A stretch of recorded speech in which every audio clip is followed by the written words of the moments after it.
Marzo de 2011. La oscuridad es absoluta, densa y fría, rota únicamente por el haz de luz de un casco de espeleología. El aire, pesado y cargado de humedad, huele a tierra milenaria y a piedra mojada. Leo Costa avanza con cautela por una galería estrecha de la Cueva del Silencio, un laberinto de roca caliza en el corazón de los picos de Europa, un lugar que se ha ganado su nombre a pulso. El único sonido es el goteo rítmico del agua filtrándose por las estalactitas y el eco de su propia respiración. Es un experto, conoce los riesgos, pero incluso él siente el peso opresivo de toneladas de montaña sobre su cabeza. Su linterna barre las paredes, buscando nuevas formaciones, nuevas rutas, hasta que el haz de luz se detiene en algo anómalo, algo que no pertenece a ese mundo subterráneo. Atrapado en una grieta, a escasos centímetros del suelo fangoso, yace un objeto rectangular. No es una roca. Leo se arrodilla, el corazón latiéndole con una mezcla de curiosidad y aprensión. Con sumo cuidado, utilizando la punta de sus dedos enguantados, extrae el objeto. Es un cuaderno de campo, con las cubiertas de cuero desgastado, hinchado por la humedad de años, y cubierto por una fina capa de calcita que brilla bajo la luz de su linterna. Es un artefacto humano, un fantasma de un mundo exterior que no debería estar allí, en una sección de la cueva que se consideraba virgen, inexplorada. Siente el peso del objeto en su mano, no solo su peso físico, sino el peso de la historia que contiene, una historia que ha permanecido congelada en la oscuridad durante mucho tiempo. 18 años. Durante 18 largos años, la Cueva del Silencio había guardado su secreto. El cuaderno que Leo Costa sostiene ahora en sus manos es el último vestigio de Elena Balbuena, la cartógrafa que entró en esta misma cueva un 12 de octubre de 1993 y nunca más fue vista. 6.570 días de silencio, de preguntas sin respuesta, de un misterio que la comunidad local había aprendido a aceptar como una herida cerrada. Pero las heridas cerradas a veces ocultan infecciones profundas, verdades que supuran bajo la superficie. Y ese cuaderno, ese pequeño bloque de papel y cuero podrido, estaba a punto de reabrir la herida de la forma más brutal e inesperada, demostrando que el silencio de la cueva no era de paz, sino de complicidad. Elena Balbuena no era una aficionada, era una geóloga y cartógrafa brillante, una mujer cuya pasión era traducir los secretos de la Tierra al lenguaje de los mapas. Su trabajo era su vida, y los picos de Europa eran su catedral. En 1993, a sus 38 años, se había embarcado en el proyecto más ambicioso de su carrera: mapear por completo la Cueva del Silencio, un sistema kárstico conocido por su complejidad y su belleza traicionera. Sus amigos y familiares la recordaban como una persona meticulosa, casi obsesiva con la seguridad. La idea de que cometiera un error fatal siempre pareció extraña, una nota discordante en la sinfonía de una vida dedicada a la precisión y a la cautela. Pero sin cuerpo y sin pruebas, la versión oficial se impuso. La versión oficial fue simple, limpia y trágica. Tras su desaparición, se organizó un equipo de búsqueda de la Guardia Civil y voluntarios. Rastrearon las galerías conocidas durante 5 días. El informe final, fechado el 20 de octubre de 1993, concluía que Elena Balbuena había sufrido con toda probabilidad una caída mortal en una de las innumerables cimas inexploradas de la cueva. El acceso a dichas zonas era de un riesgo extremo, por lo que la búsqueda se suspendió indefinidamente, se la dio por muerta en un lamentable accidente laboral. El caso se cerró. La montaña se había cobrado una vida más, como a veces ocurre. La comunidad lloró, la familia quedó destrozada y con el tiempo, el nombre de Elena Balbuena se convirtió en una leyenda local, un cuento con moraleja para los excursionistas demasiado audaces. De vuelta a la superficie, bajo la cruda luz de un día de marzo de 2011, Leo Costa siente el peso de la responsabilidad. El cuaderno reposa sobre la mesa de su pequeño estudio, un objeto anacrónico y frágil. Sabe lo que es. Ha investigado las historias locales, conoce la leyenda de la cartógrafa desaparecida. Este hallazgo no es una anécdota para una revista de espeleología. Es la última palabra de una mujer muerta. Es un mensaje que ha esperado casi 2 décadas para ser entregado. Siente un escalofrío al pensar en la soledad de Elena en sus últimos momentos, en esa oscuridad perpetua. La decisión es clara. Debe contactar a la única persona que tiene más derecho que nadie a conocer este hallazgo: el hijo de Elena. Pero antes de hacer esa llamada que cambiará una vida para siempre, la curiosidad profesional y humana de Leo es más fuerte. Con la delicadeza de un restaurador de arte, pasa horas secando y separando cuidadosamente las páginas del cuaderno. La mayoría son un amasijo ilegible de tinta corrida y papel descompuesto. El agua y el tiempo han hecho su trabajo destructivo. Sin embargo, una página, la última que Elena escribió, parece haberse salvado parcialmente, protegida por la cubierta de cuero. La tinta está borrosa, desvaída, pero las palabras, escritas con una caligrafía apresurada y tensa, todavía se pueden descifrar. Es un testamento final, un grito ahogado en el corazón de la montaña. Bajo la luz de una lámpara de escritorio, Leo lee las palabras que lo cambiarán todo. No es un poema, ni una despedida. Es una acusación. Una anotación críptica y aterradora que reescribe por completo la historia del trágico accidente. Junto a un mapa rudimentario de una sección de la cueva que no figura en ninguna carta oficial, con una gran X marcada en un punto ciego, Elena había escrito, asterisco, no es formación natural. Mienten, hay algo detrás, asterisco 3 frases cortas, 3 frases que transforman a una víctima de la naturaleza en la víctima de un engaño. 3 frases que sugieren que Elena no se perdió, sino que fue silenciada. El cuaderno ya no era solo un recuerdo, era una prueba. La X en ese mapa improvisado no marcaba el lugar de un accidente, sino el epicentro de una mentira. Una mentira que alguien, o algunos, habían construido con el mismo cuidado con el que se levanta un muro, y que habían protegido durante 18 años con un pacto de silencio. Leo Costa no lo sabía en ese momento, pero al encontrar ese cuaderno no solo había descubierto el último punto que Elena Balbuena marcó en su mapa, había desenterrado la primera pieza de un puzzle, que conduciría a un oscuro secreto de codicia, corrupción y asesinato, oculto a plena vista en el corazón de las montañas. El silencio estaba a punto de romperse. La llamada llegó un martes por la tarde, un día anodino de marzo en Madrid, rompiendo la monotonía de planos y cálculos en el estudio de arquitectura de Javier Balbuena. Al otro lado de la línea, la voz de un desconocido, un tal Leo Costa, pronunció una secuencia de palabras que parecían extraídas de un sueño febril. Cueva del silencio. Cuaderno de campo. Elena Balbuena. Durante 18 años, Javier había construido una fortaleza de normalidad alrededor del agujero que dejó su madre. Había aprendido a vivir con la versión oficial, a aceptar el silencio de la montaña como una respuesta definitiva. Pero esa llamada, con su tono grave y respetuoso, no era un eco del pasado. Era un martillo que golpeaba los cimientos de esa fortaleza, y Javier sintió cómo todo su mundo comenzaba a temblar. El impacto fue primero físico, una reacción visceral que cortocircuitó su mente. Tuvo que dejarse caer en su silla, el teléfono pegado a la oreja, mientras un frío glacial le recorría la espalda. Sus manos, normalmente firmes y precisas para delinear futuros edificios, temblaban sin control. El bullicio de la oficina, los teclados, las conversaciones de sus compañeros, todo se desvaneció en un zumbido sordo y distante. En su mente, ya no tenía 28 años. Volvía a tener 10, sentado en el porche de la casa de su abuela, esperando un coche que nunca llegó, con la mirada fija en las montañas que se habían tragado a su madre. El trauma, que él creía cicatrizado y enterrado bajo capas de tiempo y resignación, se abrió de nuevo, sangrando con la misma intensidad que el primer día. El viaje en coche desde Madrid hasta la pequeña comarca en los picos de Europa fue un trance, una sucesión de kilómetros devorados en un silencio denso y cargado. El paisaje de su infancia, que en otras visitas le había ofrecido una melancólica belleza, ahora se le antojaba hostil, casi cómplice. Cada pico escarpado, cada sombra en los valles parecía guardar el secreto de su madre, observándolo con una indiferencia milenaria. Javier conducía en modo automático, con la mente atrapada en un bucle, repitiendo una y otra vez la conversación telefónica con Leo Costa.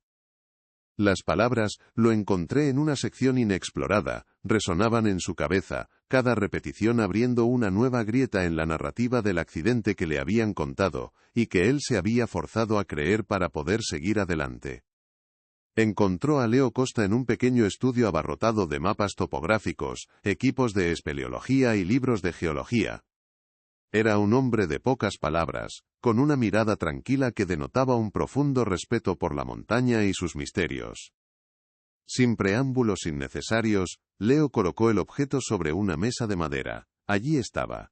El cuaderno de campo. Hinchado, deformado por la humedad, con las cubiertas de cuero manchadas por la calcita. Javier lo miró fijamente, incapaz de moverse. Era un artefacto imposible, un fantasma materializado. Era el último objeto que su madre había tocado, la última extensión de su mente y su pasión. Durante un largo minuto, solo pudo observarlo, sintiendo cómo el aire se volvía espeso en la habitación, como si el propio tiempo se hubiera detenido en ese preciso instante. Finalmente, extendió la mano. El contacto de sus dedos con el cuero frío y húmedo del cuaderno fue como una descarga eléctrica, un puente sensorial que atravesaba 18 años de ausencia. Pudo imaginar las manos de su madre, manchadas de tierra, sujetándolo con firmeza mientras se adentraba en la oscuridad. Pudo oler el aire de la cueva, un aroma a tierra mojada, a piedra, y a un silencio perpetuo que ahora asociaba directamente con la soledad de sus últimos momentos. No era solo un objeto, era una reliquia, un testigo mudo de una tragedia. Sostenerlo era sostener el peso de toda la historia no contada, el epílogo de una vida que le fue arrebatada, y que ahora de repente, volvía a sus manos de la forma más cruda posible. Leo, con la delicadeza de quien maneja una evidencia sagrada, le indicó la última página, la única que había sobrevivido de forma casi milagrosa a la voracidad del tiempo y el agua. Javier se inclinó, y sus ojos, empañados por una emoción que no sabía si era pena o rabia, se esforzaron por descifrar la caligrafía. Era la letra de su madre, sí, pero no la que él recordaba, pulcra y ordenada. Esta era una escritura tensa, apresurada, cargada de una urgencia desesperada. Y entonces leyó las palabras que lo cambiarían todo, la frase que dinamitó la versión oficial y convirtió su duelo en una misión. Asterisco, no es formación natural, mienten. Hay algo detrás. Asterisco, la simplicidad de la frase era brutal, una acusación lanzada desde la tumba. La tristeza que había sido su compañera durante casi 2 décadas se evaporó en un instante, reemplazada por una furia helada y lúcida. La historia del trágico accidente, del resbalón fatal en una sima inexplorada, se reveló como lo que era, una mentira conveniente, un cuento diseñado para cerrar un caso y enterrar una verdad incómoda. Su madre no había sido una víctima de la naturaleza implacable de los picos de Europa, había sido víctima de una mentira. Alguien había mentido. Alguien la había silenciado. El dolor de la pérdida no desapareció, pero se transformó, adquiriendo un nuevo propósito. Ya no se trataba de aceptar el pasado, sino de desenterrarlo y exponerlo a la luz, pieza por pieza, sin importar quién pudiera quedar sepultado bajo los escombros de la verdad. Javier levantó la vista del cuaderno. Su rostro ya no era el de un hijo en duelo, sino el de un hombre al que le acaban de entregar el mapa de una guerra que no sabía que estaba librando. Miró a Leo Costa, el espeleólogo que, sin saberlo, había desenterrado mucho más que un viejo diario, y en ese cruce de miradas se selló un pacto tácito. No iba a detenerse. Iba a seguir el rastro de esa X en el mapa, iba a averiguar qué era lo que no era natural, y sobre todo iba a descubrir quiénes eran los que mentían. El misterio de la desaparición de Elena Balbuena acababa de convertirse en la investigación del asesinato de Elena Balbuena, y Javier sería su único y más obstinado detective. Pero esto era solo el comienzo de lo que estaba por venir. Si esta historia ya te ha atrapado, ayúdanos a que llegue a más gente. Dale a me gusta, compártela y suscríbete al canal activando las notificaciones para no perderte ni un solo detalle de esta investigación. Queremos saber tu opinión. ¿Qué harías en una situación así? ¿Crees que soportarías descubrir que la historia de tu vida ha sido una mentira? Déjanoslo saber en los comentarios y dinos desde qué parte del mundo nos estás viendo. Tu apoyo es fundamental, porque hay verdades que, como verás, necesitan muchas voces para poder salir a la luz después de tanto tiempo en la oscuridad. Mientras sostenía el cuaderno, Javier sintió su verdadero peso. No era el peso físico del papel y el cuero mojados, sino el peso de una responsabilidad ineludible. Era el testamento final de su madre, una misión que le había sido encomendada a través de 18 años de silencio forzado. En su mente, vio destellos de su rostro, su sonrisa contagiosa, la pasión con la que le enseñaba los secretos de las rocas y los mapas. Le debía a ella, a la mujer brillante y valiente que fue, la justicia que le negaron. No podía, no quería, dejar que su última palabra se perdiera de nuevo en el olvido.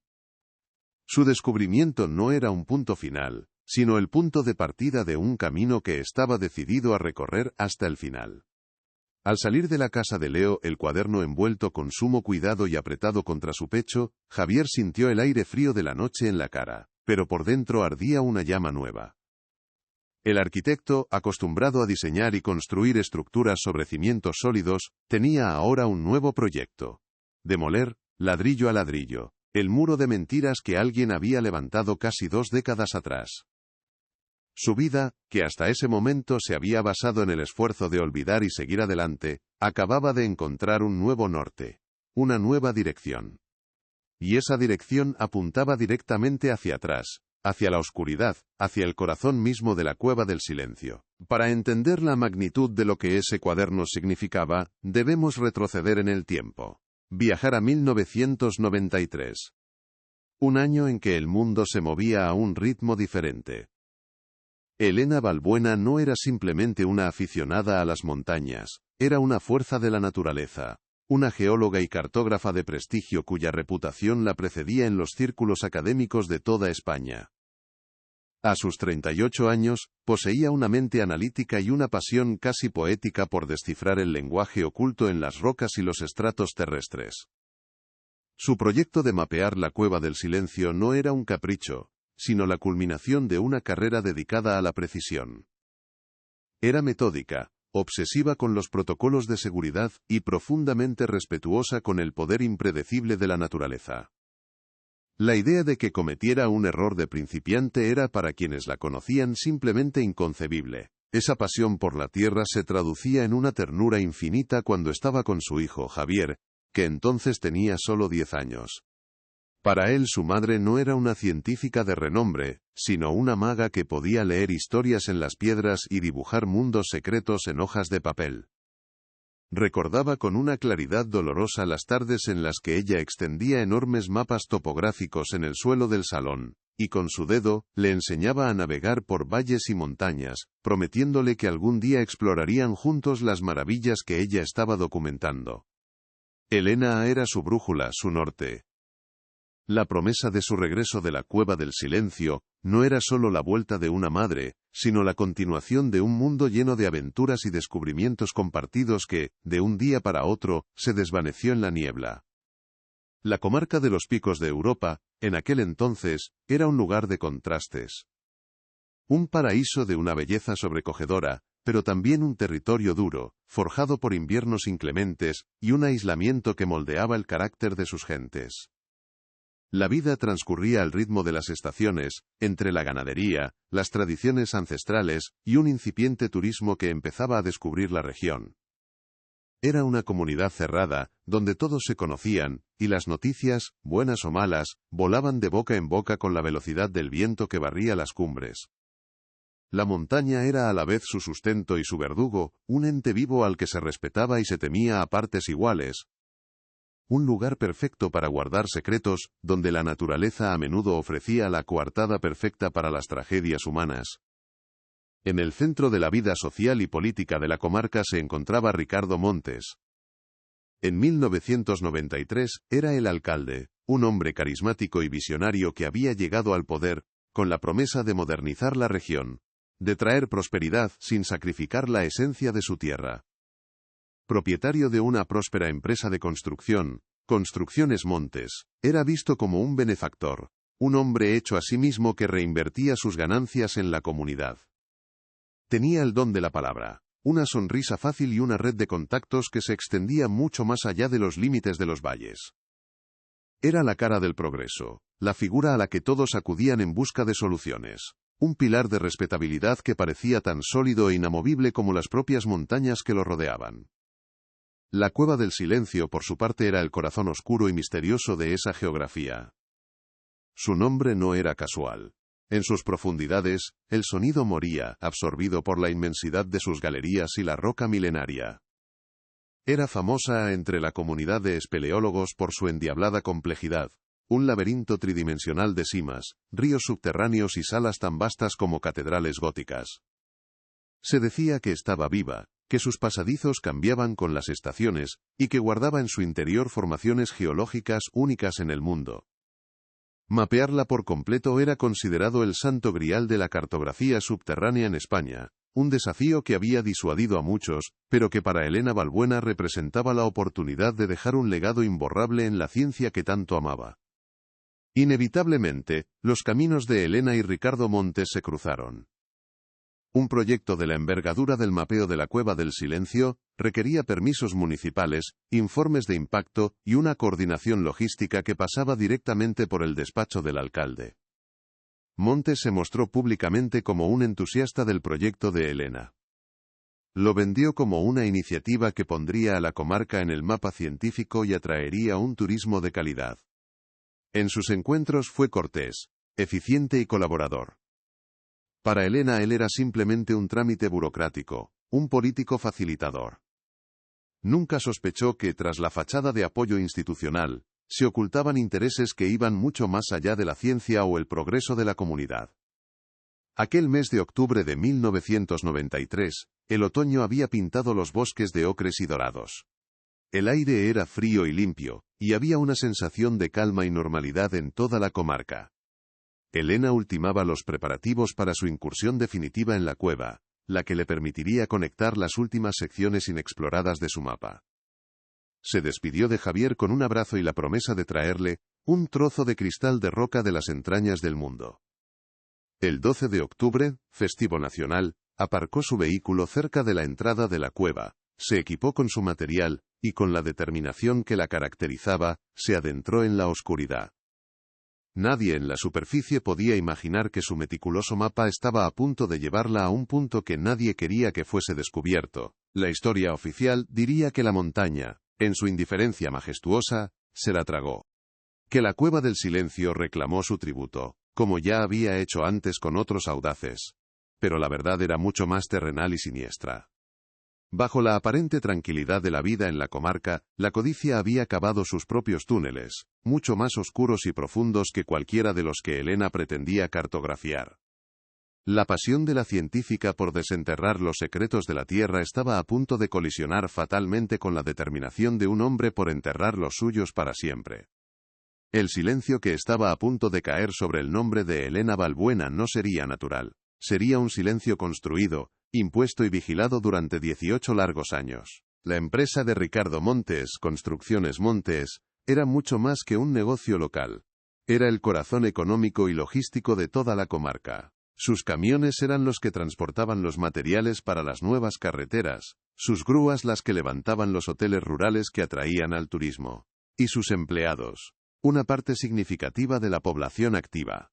Montes había tejido una red de dependencia y gratitud que le otorgaba un poder casi feudal.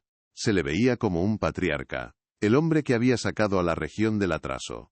Nadie se atrevía a cuestionar los movimientos de su maquinaria cerca de zonas protegidas ni los trabajos que sus hombres realizaban al amparo de la noche. Se asumía que todo lo que hacía Ricardo Montes era, de una forma u otra, por el bien de todos. Esta omnipresencia de Montes no pasaba desapercibida para el sargento Morales, el veterano jefe de puesto de la Guardia Civil en la comarca. Un hombre curtido de pocas palabras y una integridad a prueba de bombas, que conocía las montañas y a sus gentes con una profundidad que ningún forastero podría alcanzar. Morales observaba a Montes con una mezcla de respeto por su capacidad de liderazgo y una sospecha latente que nunca lograba verbalizar. Intuía que tras la fachada del benefactor, se escondían ambiciones que a menudo bordeaban la legalidad, pero el alcalde era una figura intocable, con conexiones que llegaban hasta las más altas esferas del gobierno provincial.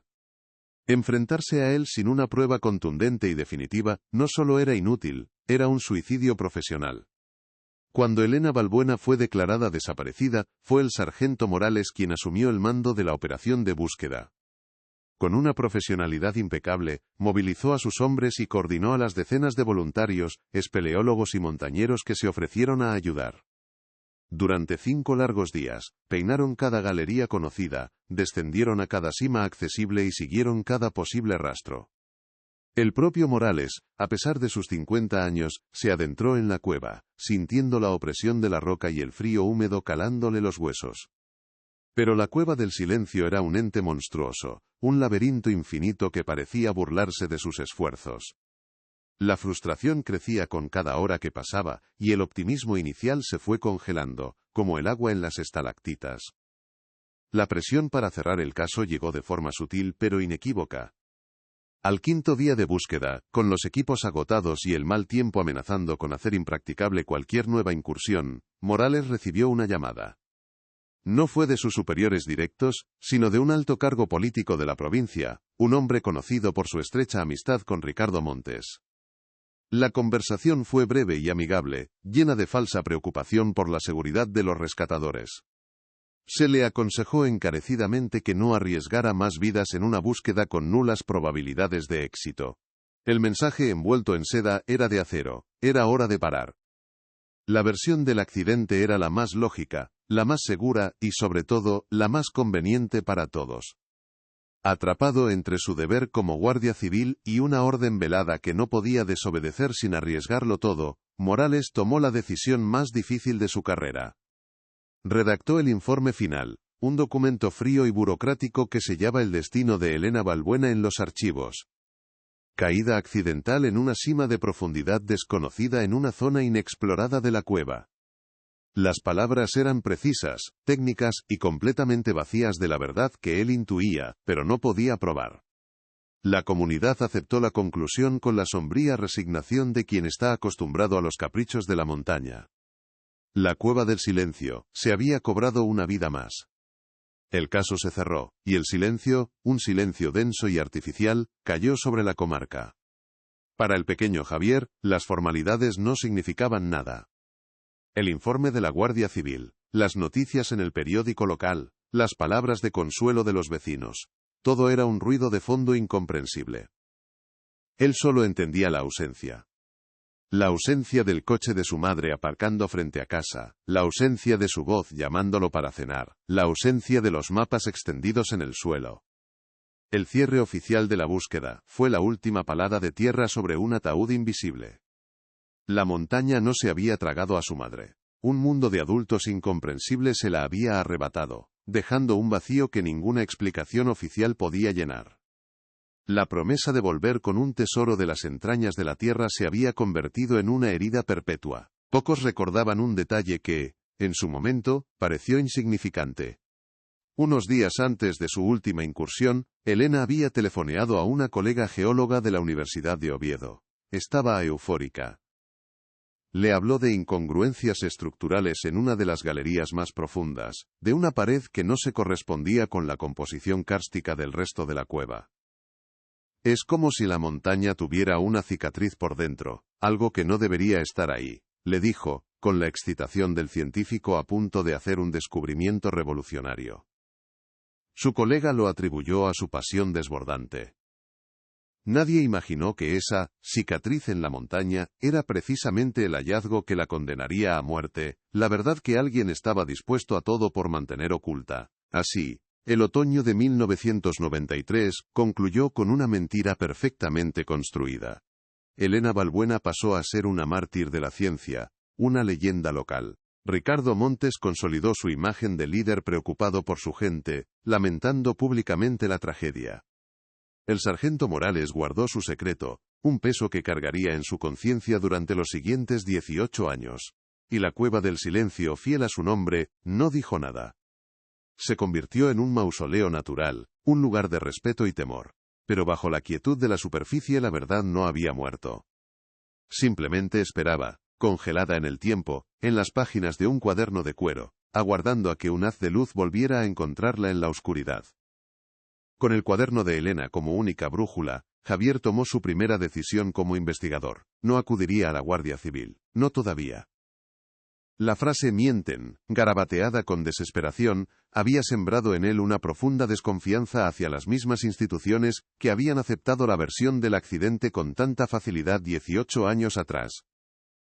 El cuaderno era una prueba demasiado frágil, demasiado personal. Podrían desestimarlo como el delirio de una mujer perdida. Su instinto le decía que el siguiente paso no estaba en un despacho, sino en el origen de todo: la cueva. Volvió a llamar a Leo Costa, pero su voz ya no era la de un hijo abrumado por el duelo. Era firme, directa y cargada de una nueva y gélida determinación. Le propuso volver a la cueva del silencio, no para buscar restos sino para encontrar respuestas. Leo Costa, un hombre cuya vida se regía por la lógica de la geología y la física, acogió la propuesta con una mezcla de escepticismo profesional y una fascinación innegable. La idea de un asesinato y un encubrimiento le sonaba a novela, pero el mapa rudimentario dibujado por Elena Balbuena era un dato científico tangible. Una cartógrafa de su calibre no dibujaría una X en un lugar al azar. Esa marca significaba algo. Movido por el respeto a la memoria de una colega y por el puro desafío de resolver un enigma geológico, aceptó. Comenzó a preparar el equipo para una nueva expedición, una muy diferente a las que solía hacer. Esta vez, el objetivo no era descubrir nuevas galerías, sino verificar una verdad que llevaba casi 2 décadas sellada en la oscuridad. El regreso a la comarca fue diferente. Esta vez, Javier no conducía solo. Leo iba a su lado, en un silencio respetuoso. Al llegar a la boca de la cueva del silencio, el impacto emocional fue brutal para Javier. El aire frío que emanaba de la oscuridad parecía cargado de un eco del pasado. Recordó la última vez que estuvo allí, de niño, viendo a su madre ajustar su casco, su sonrisa prometiéndole una vuelta rápida. Ahora era él quien se preparaba para entrar, para profanar lo que durante 18 años había sido la tumba sagrada de su madre. La sobrecogedora belleza del paisaje otoñal de los picos de Europa contrastaba violentamente con la negrura amenazante de la entrada, un portal a un mundo donde el tiempo y la verdad se habían detenido. Una vez dentro, el mundo exterior desapareció. La atmósfera cambió por completo, volviéndose técnica y opresiva. El único sonido era el goteo constante del agua y el eco de sus respiraciones, magnificado por la acústica de la roca. Leo tomó la delantera, guiando a Javier con la seguridad de un experto. La luz de sus cascos cortaba la oscuridad absoluta, revelando formaciones de calcita que parecían fantasmas petrificados. Siguiendo las indicaciones del mapa de Elena, avanzaron por pasadizos estrechos y salas húmedas, donde la temperatura se mantenía constante en unos gélidos 12 grados. El avance era lento y exigía una concentración total, un recordatorio constante de la pericia y la valentía que su madre debió tener para adentrarse sola en aquel laberinto mortal. Finalmente, tras casi 2 horas de un descenso cauteloso, llegaron al punto que el mapa del cuaderno marcaba con una X. Era una pared de roca al final de una galería secundaria, un callejón sin salida. A primera vista no había nada. Absolutamente nada. La pared parecía tan natural como cualquier otra, cubierta por una brillante capa de calcita formada por siglos de goteo y salpicada de pequeñas colonias de musgo. La decepción golpeó a Javier con la fuerza de un puñetazo. Un torrente de dudas lo inundó. ¿Y si su madre, en sus últimos momentos, había delirado por el frío o la falta de oxígeno? ¿Y si todo había sido una falsa esperanza construida sobre unas pocas palabras borrosas? La furia que lo había impulsado se desvaneció, dejando solo el vacío familiar de la pena. Pero Leo Costa no se fiaba de las primeras impresiones. La naturaleza sabía, era una experta en el engaño, pero la ciencia era experta en desenmascararla. Se acercó a la pared y la examinó con la minuciosidad de un cirujano. La tocó, notando una extraña falta de porosidad en algunas zonas. Luego, sacó su martillo geológico y dio un golpe suave. El sonido. El sonido estaba mal, no era el eco profundo y resonante de la roca caliza maciza. Era un sonido sordo, apagado, casi muerto. Un sonido que no pertenecía a esa montaña. Con la punta del martillo, raspó con cuidado una pequeña sección de la pared, retirando la capa de sedimento acumulado. Debajo, sus dedos encontraron una textura que no era piedra. Era áspera, granulada y artificial. Bajo la pátina natural que el tiempo había depositado durante casi 2 décadas, la verdad comenzó a emerger. Lo que Leo había descubierto no era una anomalía geológica. Era hormigón, Un muro de hormigón armado, expertamente mezclado con áridos y pigmentos extraídos de la propia cueva para camuflarlo y hacerlo pasar por una pared natural. Era una obra de ingeniería deliberada, precisa y monstruosa. Alguien no solo había estado en esa sección supuestamente virgen de la cueva, sino que había invertido tiempo y recursos en sellarla para siempre.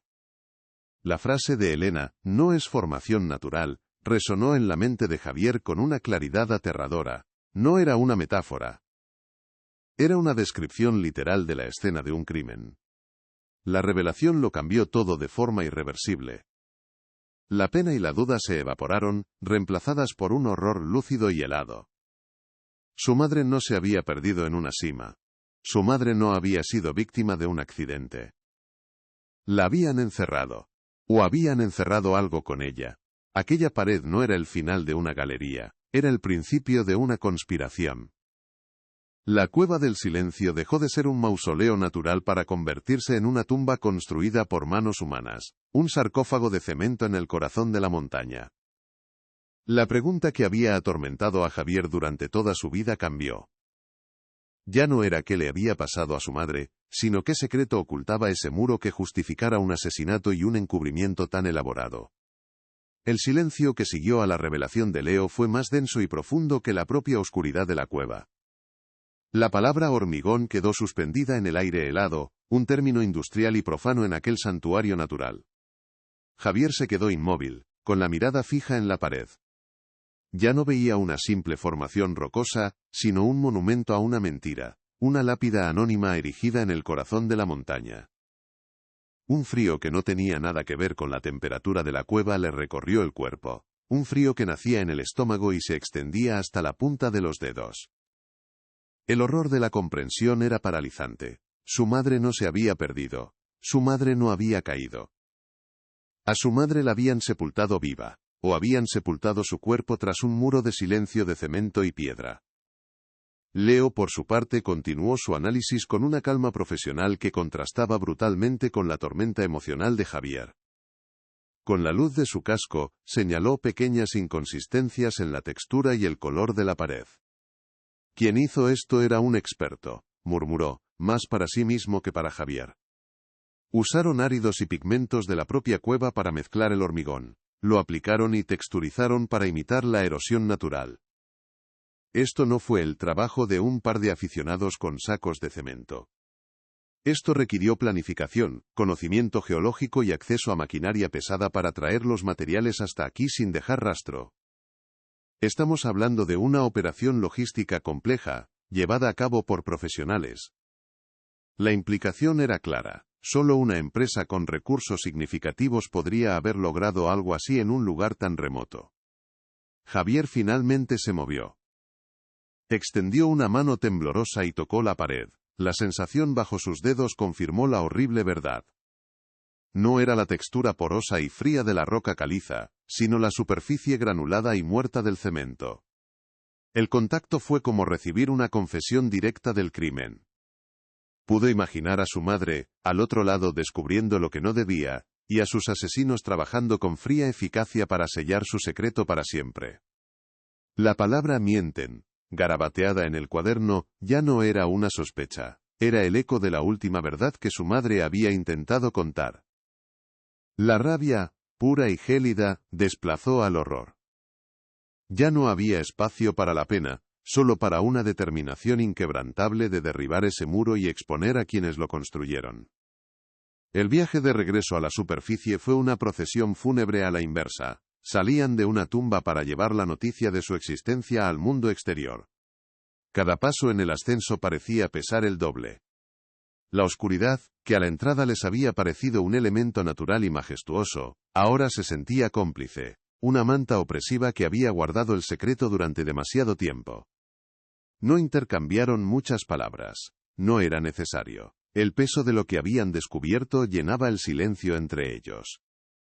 Javier sentía que no solo cargaba con su equipo, sino con el peso de 18 años de injusticia, una carga que estaba decidido a depositar a los pies de los culpables, sin importar las consecuencias que esto pudiera acarrear para todos los implicados. Cuando por fin emergieron de la boca de la cueva, la luz del día les pareció casi violenta. Un mundo brillante e indiferente, que había seguido girando mientras ellos estaban en las entrañas de la Tierra desenterrando una pesadilla. El paisaje de los picos de Europa, con su belleza imponente, ya no era el hogar de su infancia para Javier. Se había transformado en la escena de un crimen a escala monumental, un lugar donde las montañas no solo ocultaban maravillas geológicas, sino también los pecados de los hombres. Cada pico, cada valle, cada sombra parecía ahora parte de la conspiración, testigos mudos de un asesinato que había sido disfrazado de accidente con una frialdad y una eficacia aterradoras. El mundo de su niñez había sido demolido para siempre. De vuelta en el estudio de Leo, rodeados de mapas y equipos, el plan de acción comenzó a tomar forma. El descubrimiento del muro era una bomba, pero una que necesitaban saber cómo y cuándo detonar. No podemos ir a la Guardia Civil solo con esto, afirmó Leo, con su pragmatismo habitual. Dirán que somos dos aficionados que han malinterpretado una formación extraña. Necesitamos pruebas irrefutables, necesitamos un peritaje oficial, propuso contactar a la doctora Anna Giner, una prestigiosa geóloga forense de la Universidad de Oviedo, conocida por su trabajo en casos complejos y su reputación incorruptible. Su informe sería un arma, una prueba científica que nadie podría ignorar ni desestimar como una simple fantasía o una alucinación. Javier asintió, su mente de arquitecto ya trabajando a toda velocidad. Estaba acostumbrado a pensar en términos de estructuras, materiales y logística, pero ahora aplicaba ese conocimiento para deconstruir un crimen. ¿Cómo transportaron el material? ¿Qué permisos necesitarían? ¿Quién en 1993 tenía el poder y los recursos para llevar a cabo una operación de tal magnitud en un paraje natural protegido?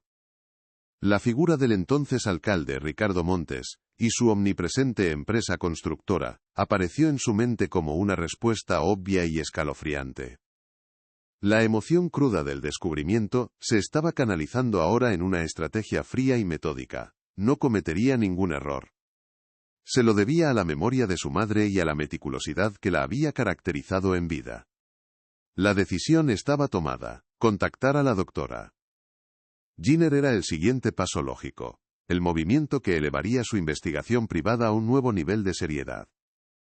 Sin embargo, ambos hombres eran conscientes de la gravedad de ese acto. Al involucrar a una experta externa y buscar un informe oficial, no solo estaban desafiando la versión aceptada durante 18 años, sino que estaban declarando la guerra a una sombra poderosa y sin rostro. Una sombra que había permanecido oculta, vigilante, y que ya había demostrado que era capaz de matar y de sellar sus secretos con hormigón en el corazón de una montaña. La pregunta ya no era qué habían encontrado, sino si podrían sobrevivir a la verdad que estaban a punto de desatar. La llamada a la doctora Anna Giner, catedrática de Geología Forense en la Universidad de Oviedo, fue tensa y calculada. Javier, asesorado por Leo, expuso los hechos con una precisión quirúrgica, evitando cualquier atisbo de histeria. Habló del cuaderno, de la anotación de su madre, y del descubrimiento de una pared que no respondía a las leyes de la sedimentación natural. La doctora Giner, una mujer cuya carrera se había construido sobre el escepticismo y la evidencia empírica, escuchó en silencio. La historia sonaba a fantasía, pero el nombre de Leo Costa como parte de la ecuación le otorgó una capa de credibilidad científica. No prometió nada, pero la intriga profesional había sido plantada. Acordaron un encuentro preliminar, lejos de miradas indiscretas, para evaluar la viabilidad de un peritaje oficial que, de confirmarse, sería explosivo. Mientras tanto, la noticia del hallazgo del cuaderno de Elena Balbuena, aunque inicialmente tratada como una nota de color local, comenzó a generar un murmullo sordo en la comarca. Pequeños artículos en la prensa provincial reavivaron el interés por la vieja tragedia, y el nombre de Javier Balbuena, el hijo que volvía para remover el pasado, empezó a circular por los bares y las plazas del pueblo. Este resurgir de la historia, este leve temblor en la superficie de la calma, fue suficiente para despertar a los fantasmas. Alguien, en algún lugar de aquellos valles, sintió que el muro de silencio que había permanecido intacto durante 18 años comenzaba a mostrar sus primeras fisuras. Y el pánico, como una mala hierba, empezó a crecer en la oscuridad de una conciencia culpable. Una noche, mientras Javier revisaba viejas fotografías de su madre en la solitaria casa familiar, el teléfono sonó. Era un número oculto.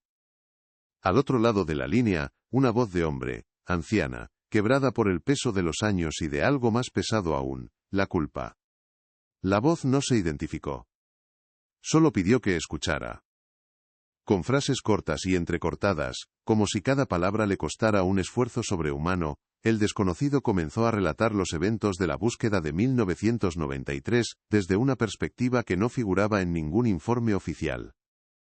Habló de la enorme presión para cerrar el caso, de las zonas que deliberadamente no se rastrearon, y de la extraña prisa con la que se redactó el informe final que declaraba la muerte accidental de Elena Balbuena. El hombre confesó que él había estado al mando de aquella operación. Era el sargento de la Guardia Civil que había firmado el informe. Un hombre que durante 18 años había vivido con el peso de una mentira impuesta. Nos dijeron que no arriesgáramos más vidas por una causa perdida. Susurró la voz, cargada de un remordimiento que helaba la sangre. Pero no era por nuestra seguridad. Era para que no encontráramos nada. La orden vino de arriba, muy de arriba. Nos obligaron a aceptar la versión más fácil, la versión que convenía a todos. Javier escuchaba, inmóvil, sintiendo cómo las piezas del puzzle comenzaban a encajar con una lógica aterradora. El encubrimiento ya no era una teoría, era una confesión directa de uno de sus ejecutores. Javier, con el corazón martilleándole en el pecho, hizo la pregunta que lo cambiaría todo. ¿Quién dio la orden? Hubo un largo silencio al otro lado de la línea, un abismo de vacilación y miedo. Finalmente la voz pronunció un nombre que había sido sinónimo de progreso y respetabilidad en la comarca durante décadas. Ricardo Montes. Era el alcalde. Él movió los hilos. Nos llamó personalmente, con esa amabilidad suya que era más amenazante que un grito. Dijo que era una tragedia terrible, pero que la montaña era así, y que lo mejor era pasar página por el bien de la comunidad. El nombre cayó en el silencio de la noche como una sentencia de muerte, conectando el muro de hormigón en la cueva con un rostro humano, poderoso e intocable. Al colgar el teléfono, Javier sintió que el suelo se abría bajo sus pies. Ricardo Montes. El hombre que había dado el pésame a su familia, el pilar de la comunidad, el benefactor cuya empresa Construcciones Montes había levantado media comarca. De repente, todo cobró un sentido siniestro. ¿Quién más sino él tendría los recursos, la maquinaria y la influencia para llevar a cabo una operación de tal magnitud? El hormigón, los pigmentos, el sellado experto de la cueva, todo apuntaba a una empresa de construcción profesional.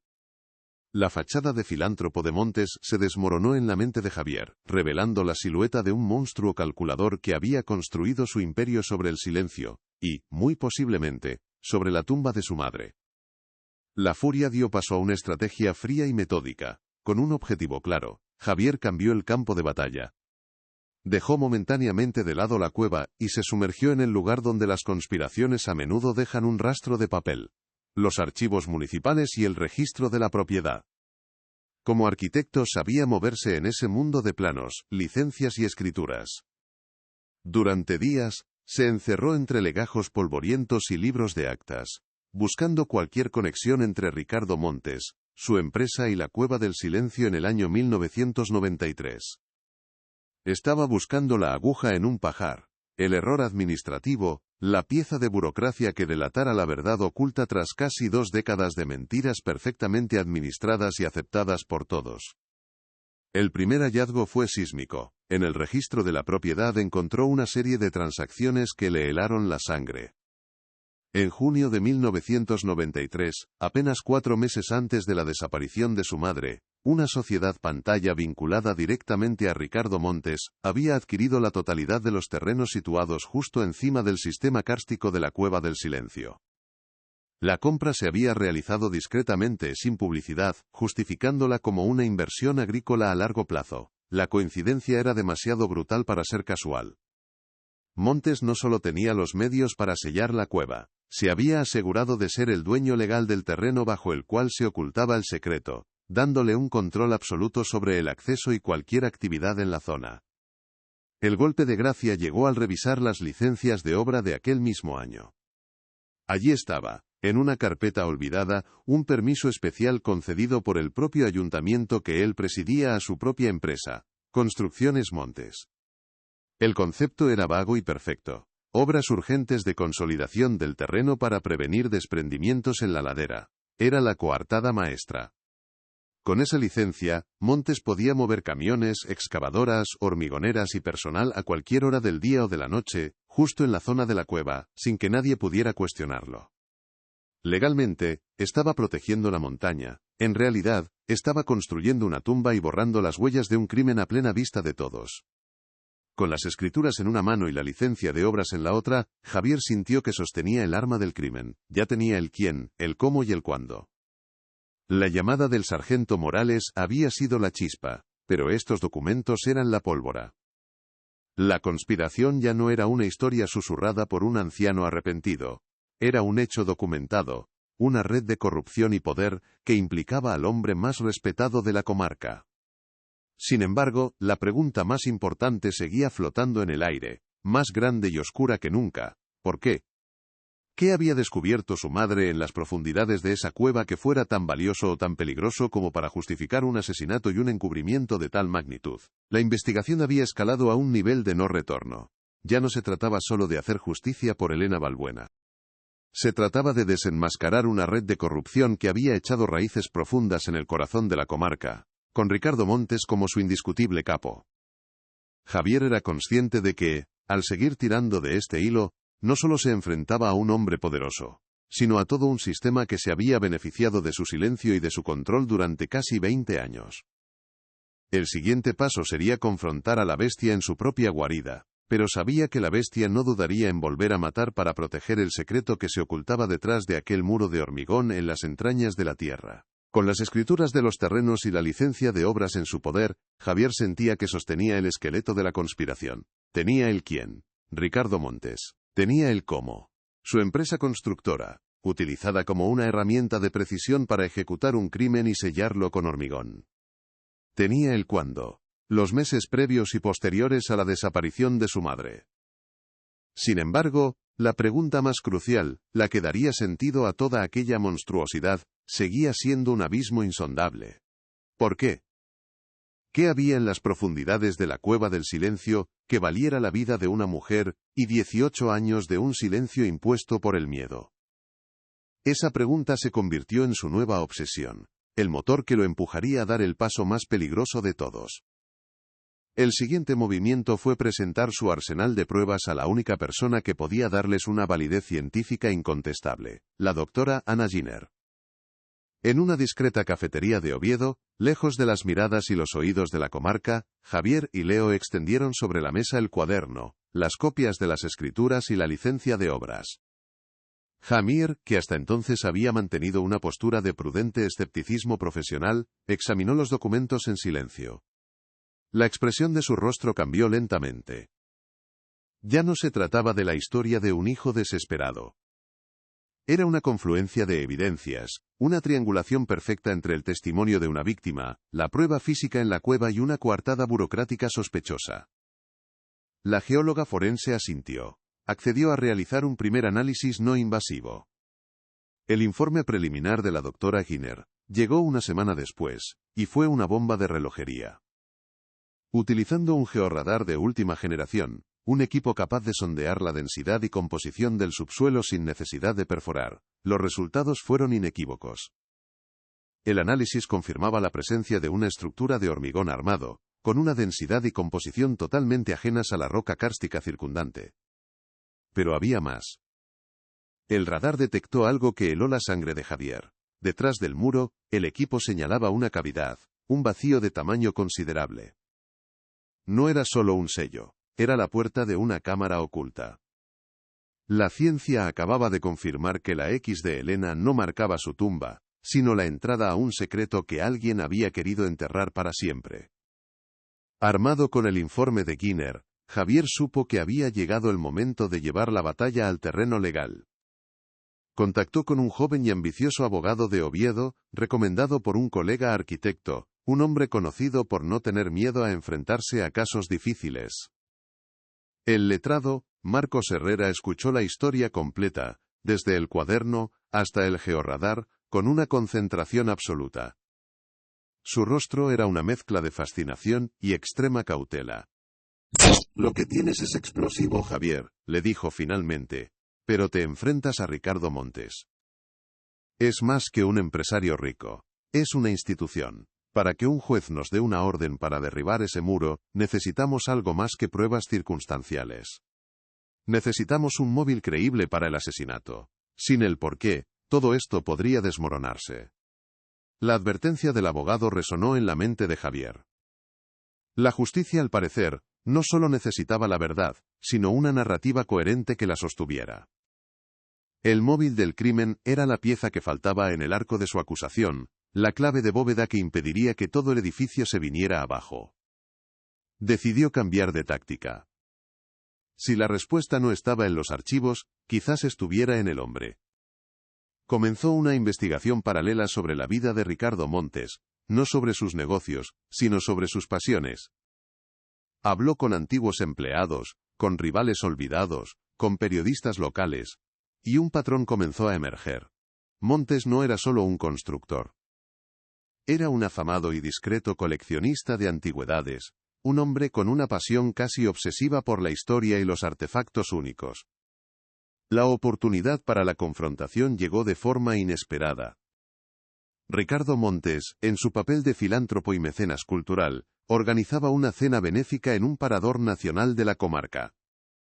Era el evento social del año, un escaparate de su poder y respetabilidad. Javier, sin invitación, se presentó en la recepción. Con una calma gélida, se abrió paso entre la élite local hasta llegar a Montes. Sin levantar la voz, pero con una intensidad que cortaba el aire, se presentó.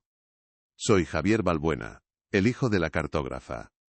Dejó que el nombre de su madre flotara en el ambiente por un instante antes de añadir: «He vuelto a la cueva. Hay formaciones geológicas fascinantes, algunas que parecen casi artificiales. Estoy seguro de que a un amante de la historia como usted le interesaría». La reacción de Ricardo Montes fue una obra maestra de control y manipulación. Su rostro adoptó una máscara de compasión y paternalismo.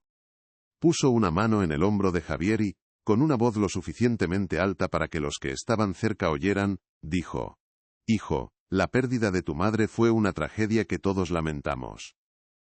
Es normal que después de tantos años sigas buscando respuestas donde no las hay. La montaña es caprichosa. Deberías dejarla descansar en paz». Era una desestimación pública, un intento de pintarlo como un loco obsesionado por el dolor. Pero mientras pronunciaba esas palabras amables, sus ojos, fríos y afilados como el hielo, le lanzaron a Javier una advertencia silenciosa, una promesa de destrucción si se atrevía a dar un paso más. La bestia había sido provocada, y su respuesta no se hizo esperar. 2 noches después de la confrontación en el parador, Leo Costa llamó a Javier, con la voz alterada por la rabia y la inquietud. Alguien había forzado la cerradura de su estudio. No se habían llevado los costosos equipos de espeleología ni los ordenadores. El objetivo había sido muy específico. Todos sus archivos, mapas y notas sobre la Cueva del Silencio, incluidas las copias del diario de Elena, y los borradores del informe de la doctora Giner, habían desaparecido. No era un robo común, era un mensaje, una advertencia clara y directa, ejecutada con la precisión de quien sabe exactamente lo que busca. Querían desarmarlos, hacerles saber que estaban siendo vigilados y que el poder de Montes no era una abstracción. Sin embargo, aquel acto de intimidación fue un error de cálculo fatal. En lugar de amedrentarlos, los reafirmó en su convicción. El allanamiento del estudio de Leo era la prueba de que estaban en el camino correcto, de que Montes estaba asustado. Para el abogado Marcos Herrera, fue un regalo inesperado. «Ahora tenemos algo más», dijo, con un brillo de excitación en los ojos. «Tenemos obstrucción, intimidación. Un juez verá esto como un intento de ocultar pruebas. Nos acerca un paso más a la orden judicial». La red de Montes, al intentar protegerse, había dejado al descubierto su propia existencia, demostrando que la conspiración no era un fantasma del pasado, sino una fuerza activa y presente dispuesta a todo para mantener su secreto a salvo. La pieza final del rompecabezas, El móvil que tanto necesitaban, llegó esa misma noche, no a través de una investigación sino de un recuerdo. Agotado y frustrado, Javier rebuscaba en una vieja caja de objetos de su madre, cuando encontró una pequeña grabadora de mano, que ella usaba para tomar notas de voz en el campo. Pulsó el play. La cinta siseó y, de repente, escuchó la voz de su madre, clara y llena de la emoción del descubrimiento. Hablaba de una galería oculta, de una pared que no parecía natural. Y entonces, pronunció las palabras que lo explicaban todo. He encontrado algo increíble, Javi. Creo que son pinturas. Arte rupestre. Un santuario prehistórico intacto. Nadie lo sabe. Es el secreto mejor guardado de la montaña. El aire abandonó los pulmones de Javier. Ahí estaba. El porqué. Su madre no había descubierto una simple anomalía geológica. Había tropezado con un tesoro de valor incalculable, un yacimiento prehistórico virgen que convertiría la Cueva del Silencio en un santuario de importancia mundial. Un tesoro que Ricardo Montes, el coleccionista de antigüedades, llevaba años expoliando en secreto, construyendo su fortuna y su colección privada a costa del patrimonio de todos. Elena Balbuena no fue asesinada por lo que vio, sino por lo que entendió. Había descubierto la mina de oro de Montes, y por eso, él había decidido convertir la cueva en su tumba, sellando tras un muro de hormigón a la mujer que amenazaba con revelar su secreto más oscuro y lucrativo. La orden judicial llegó un viernes gris y lluvioso, un trozo de papel que se sentía absurdamente ligero en las manos de Javier pero que pesaba tanto como 18 años de mentiras. Era el documento que lo autorizaba todo, la llave legal para derribar un muro físico y metafórico. Marcos Herrera, su abogado, le dio una palmada en el hombro, su rostro una mezcla de triunfo y sombría advertencia. Ahora empieza lo difícil, Javier. La verdad, no siempre es lo que uno espera encontrar. Pero para Javier, cualquier verdad, por horrible que fuera, era preferible al silencio asfixiante en el que había vivido. Sostuvo el papel con firmeza, el pulso acelerado. No era solo una orden, era una promesa a su madre, el primer golpe de martillo contra la fortaleza de Ricardo Montes, el inicio del fin. La comitiva que se reunió en la boca de la Cueva del Silencio al amanecer del día siguiente, era un grupo heterogéneo y tenso. Un juez de instrucción, serio e impenetrable.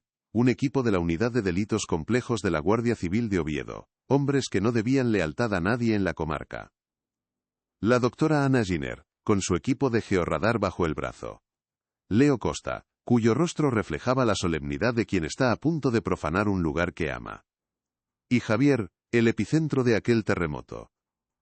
A una distancia prudente, dos abogados de traje caro, enviados por Ricardo Montes, observaban con fría hostilidad, su presencia una advertencia silenciosa. El aire era gélido, y el aliento de todos se condensaba en nubes blancas, como si la montaña misma estuviera exhalando su último suspiro antes de la revelación. El descenso fue una procesión solemne hacia las entrañas de la tierra. El haz de luz de los cascos cortaba la oscuridad absoluta, pero esta vez la negrura se sentía diferente, más densa, cargada de una expectación casi eléctrica. Javier avanzaba en un estado de trance, cada paso resonando en el silencio como el latido de un corazón moribundo. El olor a tierra húmeda y a piedra milenaria le trajo un recuerdo vívido de su madre, de su sonrisa al hablarle de las maravillas ocultas bajo sus pies. Ahora, cada estalactita parecía una garra, cada sombra una amenaza. No era un viaje de descubrimiento sino una exhumación. Iba a encontrarse con el fantasma que había definido su vida, y el miedo y la determinación libraban una batalla brutal en su interior. Llegaron ante la pared de hormigón. A la luz de las potentes linternas del equipo forense, la obra parecía aún más monstruosa. Un acto de profanación contra la naturaleza y la memoria. La doctora Heiner pasó sus instrumentos sobre la superficie, explicando al juez con una terminología precisa y fría cómo la densidad, la composición y la textura confirmaban sin lugar a dudas su naturaleza artificial. Esto fue construido para durar, señoría, y para engañar. El juez asintió, su rostro impasible. Se giró hacia el jefe de la unidad de la Guardia Civil, y pronunció la orden que todos esperaban: procedan. El silencio que siguió fue absoluto, un instante suspendido en el tiempo antes de que la violencia del presente se desatara sobre el pasado.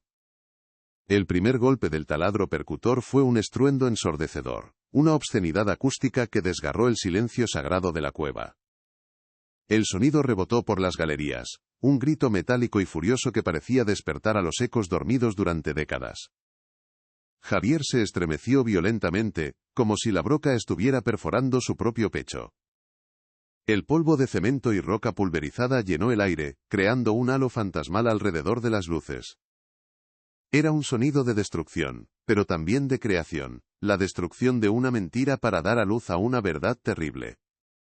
Cada impacto era un paso más cerca del final del camino, un golpe contra los barrotes de la prisión en la que su madre había estado encerrada durante 18 años.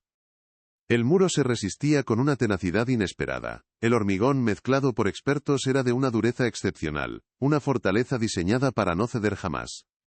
El trabajo era lento, agotador y frustrante. El sudor perlaba las frentes de los guardias civiles mientras se turnaban para manejar la pesada maquinaria, cuyo zumbido constante llenaba la caverna de una tensión insoportable. Las horas pasaban y la pared apenas cedía. Era como si la propia voluntad de Ricardo Montes estuviera imbuida en aquella mezcla de cemento y piedra, luchando hasta el último momento para proteger su oscuro secreto.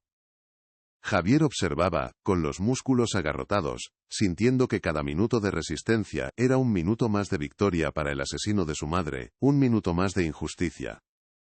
De repente un sonido diferente, un crujido seco, seguido de la caída de un gran trozo de hormigón que se estrelló contra el suelo con un estrépito sordo. Se había abierto una brecha, una herida oscura en la piel gris del muro.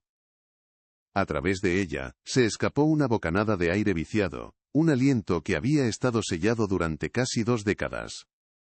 El olor era diferente al de la cueva. Era un aire muerto, estancado, con un matiz orgánico casi imperceptible, el olor a tiempo detenido y a descomposición. Todos se detuvieron conteniendo la respiración. El agujero era una pupila negra que los miraba desde el otro lado, prometiendo un horror que hasta entonces solo habían podido imaginar. La tensión en la pequeña galería se volvió casi sólida, tangible. El equipo trabajó con renovada urgencia para ensanchar la abertura, retirando los escombros con cuidado como si estuvieran operando a un paciente moribundo. El agujero creció hasta ser lo suficientemente grande como para que una persona pudiera pasar. El juez hizo una seña, y un técnico forense preparó una cámara endoscópica, un ojo tecnológico que sería el primero en ver lo que se ocultaba al otro lado. Javier se adelantó, con el corazón martilleando en sus sienes, una mezcla de pavor y una necesidad desesperada por saber. Leo puso una mano firme en su hombro, un ancla en medio de la tormenta emocional que amenazaba con arrastrarlo. El momento había llegado. 18 años de preguntas estaban a punto de ser respondidos en una sola imagen. La cámara se deslizó a través del agujero y la pantalla del monitor portátil cobró vida. La imagen, granulada y en blanco y negro, mostró primero una pared. Pero no era una pared de roca desnuda, estaba cubierta de figuras, de líneas ocres y negras, que formaban siluetas familiares, y a la vez extrañamente remotas. La cámara se movió lentamente, revelando la verdadera naturaleza del secreto de Ricardo Montes. No era un alijo de drogas, ni un escondite de dinero. Era un santuario. Una galería inmensa, una capilla sixtina de la prehistoria, con sus muros cubiertos por un bestiario magnífico de bisontes, ciervos y caballos, pintados con una maestría que dejaba sin aliento. El tesoro era infinitamente mayor, y más importante de lo que nadie había sospechado. La doctora Guinner ahogó una exclamación, sus ojos fijos en la pantalla, su rigor científico momentáneamente eclipsado por un asombro casi religioso. Es un santuario magdaleniense. Intacto. Esto podría reescribir la historia del arte rupestre en la península, susurró, su voz temblando. El silencio en la galería era total, una mezcla de reverencia y conmoción. Habían encontrado el porqué. El móvil del crimen no era solo codicia. Era la posesión del secreto más grande de la montaña, un tesoro patrimonial de valor incalculable que Montes había estado expoliando en la más absoluta impunidad. La pasión de Elena Balbuena por la geología la había llevado al descubrimiento de su vida, y al mismo tiempo, a la firma de su sentencia de muerte. La cámara, siguiendo el protocolo, continuó su barrido por la cámara secreta. Se deslizó sobre las pinturas milenarias, descendiendo lentamente hacia el suelo cubierto de polvo y pequeños desprendimientos. Y entonces, la imagen se detuvo. En un rincón, acurrucada contra la pared, casi como una parte más de la geología del lugar, había una figura. Los restos de un traje de espeleología, desgarrado y cubierto por una fina capa de calcita. Un casco metálico, oxidado, yacía a su lado. Y junto a la figura, medio enterrado en el polvo, el inconfundible perfil de un martillo de geólogo. Era ella. Elena. Su cuerpo dejado allí, en la oscuridad, durante 6.570 días. La sublime belleza del arte prehistórico y la brutalidad de un asesinato moderno, unidas en una sola imagen insoportable. Al ver la figura de su madre en la pantalla, un sonido animal, un gemido roto que no parecía humano, se desgarró en la garganta de Javier. Las fuerzas lo abandonaron, y se habría desplomado si Leo no lo hubiera sujetado con fuerza. Su mente se vació de todo. Ya no había investigación, ni justicia, ni conspiración. Solo la imagen de su madre, reducida a un bulto inmóvil en el suelo de una cueva. El arquitecto de 28 años se desvaneció, y en su lugar quedó el niño de 10 años que había esperado en vano en el porche, el niño que finalmente había encontrado a su madre de la forma más cruel imaginable. Las lágrimas corrieron por su rostro, calientes y silenciosas, cada una un epitafio para una vida robada y una infancia destruida. La voz del juez, grave y cargada de una ira contenida, rompió el hechizo de horror. Que conste en acta el hallazgo de restos humanos compatibles con la desaparecida Elena Balbuena. Se giró hacia los abogados de Montes, que habían palidecido visiblemente. Y que conste también el hallazgo de lo que parece ser un yacimiento de extraordinario valor histórico, que constituye el móvil más que probable de este crimen. La verdad, en toda su magnitud, había sido finalmente desenterrada. No solo habían asesinado a Elena, la habían convertido en la guardiana involuntaria y macabra del tesoro que había descubierto, una última burla sádica de su asesino. El muro había caído, y con él, el imperio de silencio de Ricardo Montes. La caída del muro de hormigón fue el principio de un final vertiginoso. La imagen de los restos de Elena Balbuena, junto al tesoro prehistórico que había descubierto, se convirtió en una prueba irrefutable que dinamitó 18 años de mentiras. El juez de instrucción, con una severidad que no dejaba lugar a dudas, emitió una orden de detención inmediata contra Ricardo Montes. La noticia estalló, trascendiendo las fronteras de la comarca para convertirse en un escándalo nacional. Ya no se trataba de la trágica historia de una montañera desaparecida, sino de un crimen calculado, un expolio patrimonial sin precedentes, y una conspiración de poder, que había permanecido oculta a plena vista. Los medios de comunicación descendieron sobre la pequeña localidad, y el nombre de la Cueva del Silencio, antes un susurro entre espeleólogos, ahora resonaba en todos los informativos del país. El arresto de Ricardo Montes fue una escena cargada de un simbolismo demoledor. La Guardia Civil no lo encontró escondido en una cabaña remota, sino en su lujosa mansión, una fortaleza de cristal y piedra con vistas a las mismas montañas que guardaban su crimen. Mientras lo escoltaban, esposado, su rostro no mostraba arrepentimiento ni miedo, solo una fría y arrogante incredulidad, como si no pudiera concebir que su mundo, tan cuidadosamente construido, se estuviera desmoronando. La imagen del filántropo, del benefactor, del hombre hecho a sí mismo, se hizo añicos ante los ojos de la comunidad que lo había venerado. Su caída no fue solo legal, fue social. Un ídolo de barro que se rompía en 1000 pedazos, revelando el monstruo que se escondía en su interior y dejando a su paso una estela de incredulidad y traición. La presión de las pruebas fue insoportable para la red de silencio que Montes había tejido. Uno de sus hombres de confianza, el antiguo capataz de su empresa constructora, un hombre ya anciano y carcomido por la culpa, se derrumbó durante el interrogatorio. Su confesión fue un torrente de detalles escalofriantes que reconstruyeron la noche del 12 de octubre de 1993. Relató cómo habían seguido a Elena por orden de Montes, cómo éste la había confrontado al pie de las pinturas rupestres, intentando comprar su silencio. Elena, una mujer de ciencia y principios inquebrantables, se había negado en rotundo, amenazando con denunciar el expolio. Fue entonces cuando Montes, cegado por la rabia y el pánico, dio la orden fatal que sellaría el destino de la cartógrafa para siempre. El detalle más atroz de la confesión del capataz heló la sangre de los investigadores y de la opinión pública. Elena Balbuena no murió de un golpe. En el forcejeo, Montes la empujó y ella cayó, golpeándose la cabeza y quedando inconsciente. Creyéndola muerta o moribunda, y con la necesidad imperiosa de actuar rápido, Montes ordenó a sus hombres levantar el muro. La verdad, vomitada por el capataz entre sollozos, fue que Elena probablemente seguía con vida cuando la última piedra fue colocada. Murió sola, en la oscuridad absoluta, no a causa de la violencia directa, sino de la asfixia o la hipotermia, atrapada en el mismo santuario que había sido el descubrimiento de su vida. El crimen era infinitamente más cruel de lo que nadie había podido imaginar. El juicio a Ricardo Montes fue el acontecimiento judicial de la década en España. Se celebró en la Audiencia Provincial de Oviedo y atrajo a medios de comunicación de todo el mundo.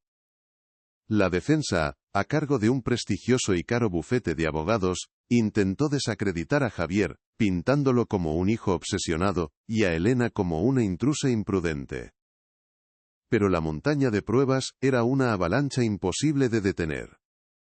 El informe forense de la doctora Giner, la confesión detallada del capataz, el testimonio del sargento Morales y sobre todo, el cuaderno de campo de Elena presentado como prueba, tejieron una red de la que Montes no pudo escapar. Cada día del juicio era un nuevo clavo en el ataúd de su imperio de mentiras. Finalmente el veredicto llegó. Ricardo Montes fue declarado culpable de asesinato con los agravantes de alevosía y premeditación, así como de delitos contra el patrimonio histórico y obstrucción a la justicia. Fue condenado a 30 años de prisión, la pena máxima contemplada por la ley en aquel momento para un conjunto de delitos de esa gravedad. Sus cómplices, incluido el capataz que confesó, recibieron sentencias menores pero significativas por su participación. En la sala del tribunal, cuando el presidente leyó la sentencia, Javier Balbuena mantuvo la mirada fija en Montes. No había odio en sus ojos, solo un vacío inmenso y una sensación de deber cumplido. La justicia, después de un viaje de 18 años, había encontrado por fin su camino. El impacto en la comarca fue devastador, una herida profunda en el alma colectiva. El hombre que había traído carreteras, trabajo y prosperidad, era en realidad un asesino y un ladrón de su propia historia. La revelación generó una crisis de confianza que fracturó a la comunidad. Familias que habían trabajado para Montes durante generaciones, vecinos que habían compartido mesa con él, políticos que habían apoyado sus proyectos. Todos se vieron obligados a enfrentarse a su propia ceguera, a la incómoda verdad de que habían sido cómplices pasivos de su engaño. La comarca tuvo que aprender a vivir con la vergüenza y a reconstruir su identidad sobre las ruinas de la gran mentira de Ricardo Montes. El tesoro que Elena Balbuena había descubierto y protegido con su vida, recibió el reconocimiento que merecía. La Cueva del Silencio, y en particular la Galería Oculta, fue declarada Patrimonio de la Humanidad por la UNESCO, y rebautizada oficialmente como el Santuario Rupestre Elena Balbuena. Para garantizar su conservación, el acceso a la cueva original fue restringido permanentemente a un pequeño grupo de científicos. Sin embargo, se construyó un moderno centro de interpretación en las cercanías, con una réplica exacta de las pinturas, que se convirtió en un foco de turismo cultural y educativo. El legado de Elena no solo fue la revelación de un crimen, sino el regalo de un tesoro incalculable para el conocimiento de la humanidad. Para Javier, la resolución del caso no trajo la euforia de la victoria, sino una paz pesada y profunda. La rabia que lo había consumido durante meses se disipó, dejando tras de sí el espacio necesario para el duelo verdadero. Pudo por fin llorar a su madre, no como una figura ausente y fantasmal, sino como la mujer valiente y brillante que fue. El cumplimiento de su misión le permitió desprenderse de la carga de la venganza y abrazar el recuerdo de su amor. Volver a la comarca ya no era doloroso. Las montañas que antes le parecían hostiles y cómplices, ahora volvían a ser el paisaje de su infancia, el lugar que su madre había amado con una pasión que él, finalmente podía empezar a comprender. El proceso lo transformó por completo. El arquitecto que diseñaba futuros sobre cimientos sólidos, había aprendido a demoler muros de mentiras construidos sobre el pasado. No regresó de inmediato a su vida en Madrid. Se quedó un tiempo en los picos de Europa, recorriendo los senderos que su madre había explorado, sintiendo una nueva conexión con ella y con la naturaleza. Forjó una amistad inesperada y sólida con Leo Costa, el espeleólogo que le había devuelto el pasado, y visitó en varias ocasiones al sargento Morales, encontrando en la compañía de aquellos hombres un ancla en su nueva realidad. Había entrado en la cueva buscando respuestas sobre la muerte de su madre, y había salido con una nueva comprensión de la vida. El cuaderno de campo de Elena, una vez finalizado el proceso judicial, le fue devuelto. Ya no era una prueba, ni un mapa hacia un crimen. Se había convertido en una reliquia, el objeto más personal y sagrado que le quedaba de ella. Pasó horas leyéndolo, no solo la última y desesperada anotación, sino todas las páginas anteriores, llenas de observaciones científicas precisas, dibujos meticulosos de formaciones rocosas y reflexiones sobre la belleza sobrecogedora del mundo subterráneo. A través de su caligrafía, Javier pudo escuchar de nuevo la voz de su madre, su pasión, su inteligencia, su asombro. El cuaderno ya no era un símbolo de muerte, sino un testamento de una vida vivida con un propósito y una curiosidad insaciables. En un último acto de cierre, Javier fue a visitar a un frágil y arrepentido sargento Morales. El anciano lo recibió con lágrimas en los ojos, esperando un reproche que nunca llegó. En su lugar, Javier le extendió la mano y le dio las gracias. Su llamada lo empezó todo, le dijo con una calma sincera. Sin su valentía, mi madre seguiría tras ese muro, y Montes seguiría siendo un héroe. Usted también hizo justicia. Aquel encuentro fue una absolución mutua. Un reconocimiento de que la redención es posible, y de que, a veces, una sola voz que se atreve a romper el silencio, puede derribar la tiranía más sólida. Para ambos fue el punto final que necesitaban para poder finalmente mirar hacia adelante sin el peso del pasado. La historia concluye con una imagen poderosa. Javier, de pie en la cima de una montaña, observa el valle donde yace la cueva del silencio. El sol del atardecer tiñe el paisaje de tonos dorados y anaranjados. Ya no busca respuestas en las sombras de la roca. El silencio de las montañas ha recuperado su significado original. Ya no es un silencio de complicidad, sino de paz, de majestuosidad eterna. Ha sacado la historia de su madre de la oscuridad asfixiante y la ha expuesto a la luz. Y en ese acto de justicia, ha encontrado su propia liberación. El silencio de casi 2 décadas se había roto para siempre, y en su lugar, por fin, solo quedaba la verdad. La historia de Javier Balbuena no terminó con el veredicto del juez, ni con las puertas de una prisión cerrándose tras Ricardo Montes. El fin de aquella odisea legal fue, en realidad, el comienzo de una nueva vida para él, una vida reconstruida sobre los cimientos de una verdad desenterrada. El arquitecto que una vez diseñó edificios para proteger a las personas del mundo exterior, se transformó en un hombre que derribaba muros para exponer los secretos que el mundo ocultaba. Fundó la Fundación Elena Balbuena, una organización dedicada no solo a la conservación del patrimonio histórico y geológico, sino a apoyar a las familias de desaparecidos que, como él, se enfrentan a la indiferencia de un sistema que prefiere el olvido a la justicia. Su dolor se había convertido en su propósito. El cuaderno de campo, aquel objeto milagroso que emergió de la oscuridad, descansa ahora en una vitrina climatizada en la sede de la fundación. Ya no es una prueba judicial, ni el mapa de un tesoro, ni el testamento de una víctima. Se ha convertido en un símbolo. Un símbolo de la perseverancia, de la integridad inquebrantable de una científica, y del amor indestructible de un hijo. Javier a veces lo observa en silencio, y ya no ve en sus páginas manchadas el eco de una tragedia, sino la voz inmortal de su madre, una voz que, a pesar de los esfuerzos de un hombre poderoso por acallarla con hormigón y mentiras, logró viajar a través del tiempo para contar su última y más importante historia. El legado de Elena Balbuena quedó grabado para siempre en la geografía que tanto amó. La Cueva del Silencio ya no existe en los mapas oficiales con ese nombre. En un acto de justicia poética, el gobierno, junto a la comunidad científica internacional, la rebautizó como el Santuario Rupestre Elena Balbuena. Su nombre, que Ricardo Montes intentó borrar de la historia, ahora designa uno de los yacimientos prehistóricos más importantes de Europa. Dejó de ser la protagonista de una leyenda trágica para convertirse en una heroína de la ciencia, una guardiana eterna cuyo descubrimiento, pagado con su propia vida, ahora pertenece a toda la humanidad. Su último punto en el mapa se convirtió en su primer punto en la inmortalidad. En la comarca, la caída de Ricardo Montes dejó una cicatriz profunda y compleja.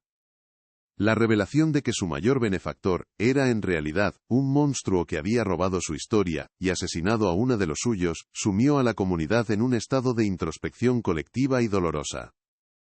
La confianza, un pilar fundamental en aquellas comunidades cerradas, se hizo añicos. La gente tuvo que aprender a vivir con la vergüenza de su propia ceguera y a reconstruir su identidad sobre las ruinas de una mentira que habían aceptado durante demasiado tiempo. El silencio que una vez fue respeto se transformó en una lección permanente sobre la fragilidad de la verdad y la facilidad con la que el mal puede disfrazarse de progreso. Mientras tanto, Ricardo Montes envejece en una celda, despojado de su poder, de su fortuna y de su fachada de respetabilidad.